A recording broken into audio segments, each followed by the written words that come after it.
প্রধান উপকারিতা সমূহ। ১. সর্দি কাশি ও কফ নিরাময়ে।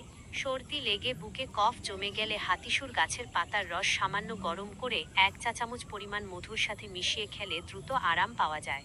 এটি সর্দি বের করে দিতে সাহায্য করে। ২. জ্বর কমাতে। হঠাৎ জ্বরের প্রকোপ কমাতে এই গাছের পাতার কাঠ জল দিয়ে ফুটিয়ে তৈরি রস গ্রামীণ চিকিৎসায় পথ্য হিসেবে ব্যবহার করা হয়। এটি শরীরের তাপমাত্রা নিয়ন্ত্রণে সাহায্য করে। ৩. ক্ষত ও ফোলা স্থানে। শরীরের কোনো স্থানে আঘাত লেগে ফুলে গেলে বা ক্ষত হলে হাতিসুর পাতা বেটে প্রলেপ দিলে ব্যথা কমে এবং ফোলা দ্রুত সেরে যায়।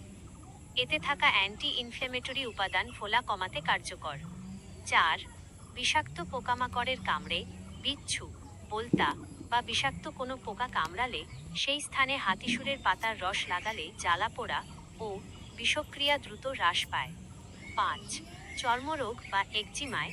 ত্বকের দাউদ, একজিমা বা চুলকানি জাতীয় সমস্যায় হাতিসুর পাতাবাটা নিয়মিত কয়েকদিন লাগালে ভালো ফল পাওয়া যায়। ৬. হজম ও গ্যাসের সমস্যায়। পেটে গ্যাস বা হজমের গোলমাল হলে এই গাছের শিকড় পরিষ্কার করে ধুয়ে তার রস বা কাঠ অল্প পরিমাণে সেবন করলে পাকস্থলীর অস্বস্তি দূর হয়। ৭. চোখের সমস্যায়। সতর্কতার সাথে। চোখ লাল হওয়া বা চোখ ওঠার প্রাথমিক পর্যায়ে পাতার রস পাতলা করে ব্যবহার করার প্রচলন আছে, তবে এটি বিশেষজ্ঞের পরামর্শ ছাড়া না করাই ভালো। মনে রাখা জরুরি, হাতিসুর অত্যন্ত শক্তিশালী একটি ভেষজ, তাই এটি খাওয়ার ক্ষেত্রে সবসময়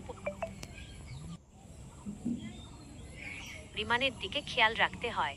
কোনো দীর্ঘমেয়াদী রোগ বা অভ্যন্তরীণ সমস্যার জন্য ব্যবহারের আগে অবশ্যই একজন অভিজ্ঞ আয়ুর্বেদিক চিকিৎসক বা ভেষজ বিশেষজ্ঞের পরামর্শ নিন।